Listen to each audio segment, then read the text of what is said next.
Clean off the nozzle, we're ready to print. Almost.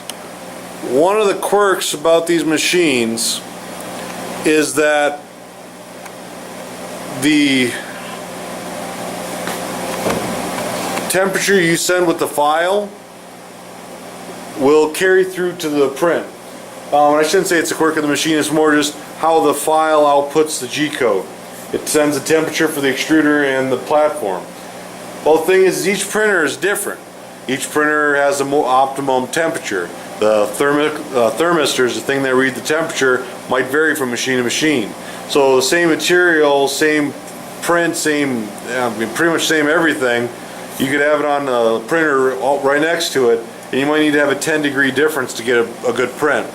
So to help with that, rather than mess around with that in the file, on the file side, and keep having to re-export everything for every new printer, what we can do is go into Utilities, go into General Settings, and go down to Override G-code temp. So by default, your machine has that set to off.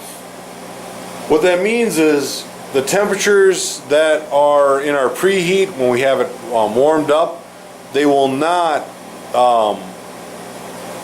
override what is written in the G-code. The G-code will take priority. Again, it's because there's so much variance, and with Makerware, we really have no need to vary the temperatures much with the G-code. So we're better off setting this to override G-code temp on. So it's just a matter of hitting OK, and then scrolling up and down changes it on or off. So we want that to say override G-code temp on. Then we can back out, and I'm going to start preheating again, make sure we have everything up to temperature. So what that means is now when I print, it doesn't matter what I have in the G-code, what I have in the file. Whatever I have set as my preheat temperature is what it's going to use. So now it's going to use the 210/65, where this file actually has a 100-degree sent for the bed for some reason. So now there are cases where you will want to disable that, like if you're using Simplify 3D, where you can actually change the extruder and the build plate temperature over the course of the build plate. The Makerware can kind of do it. I say kind of because it's kind of not easy to do. It's not inherently native to the program, but you can figure it out. Where Simplify 3D has built-in functions for it. So if you're using something with Simplify 3D where you're purposely changing the temperature, maybe for a wood filament, that you want to change the color of the wood as you print, that's something that you can turn off. And then please, when you're done, turn it back on. Because we're going to set the slab up so that the machines always override the G-code. So say you have a part, it's not good practice necessarily to have it set up for PLA and then put in ABS and print it, but you could do that. And even if it isn't the different material, say you have blue PLA versus red PLA, they process at different temperatures. Typically red, orange, and white require more temperature than blue, greens, and other, it kind of has to do almost with the spectrum of color a little bit. So the filaments that take more temperature, you don't want to have to reprogram it just because it's orange. You can do that at the machine. So that's the advantages of overriding it. So now that we're preheated, we're going to start this up. Again, while we've been sitting and waiting, there's just a little bit of drool. I'll get that wad of paper towel, wipe off the nozzle. If you get a lot of buildup in the nozzle, you can get a brass brush and clean it off. So I'm going to start the build. I'm going to go back to the main menu, hit print from SD, scroll down to lightning projector because that's what I want. So now I'll hit print. So you'll see it'll home out in X and Y. Then the Z will home out. One of the downsides with these Flashforge, for some reason, when you start up a program, it turns off the heaters. So now we have to wait for the nozzle to get back up to temp. It's lost about 10 degrees Celsius. So while that's reheating, it'll sit there in the corner. Now this is actually made by Simplify 3D, not by Makerware, the current file I'm using. So it's going to wait in the right hand corner. If you're using Makerware, it hovers over on the left hand side, but the same effect. Simplify 3D is going to extrude it out off the build plate and then wipe it onto it. It's called a wiping process, where the MakerBot is actually going to make a line across the entire front. The whole idea is to purge the nozzle, get material, and make sure you're actually extruding material. So right now it's laying that base layer and it's printing really slow.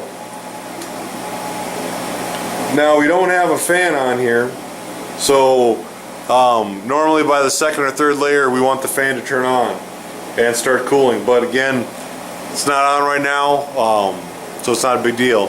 If we had the fan enclosure on right now, we actually wouldn't be able to see what we're printing. So this part might get a little bit saggy without that fan. Hopefully you have your fan on before you do your first print and you'll see better quality from that. So we'll let this print and come back when it's done.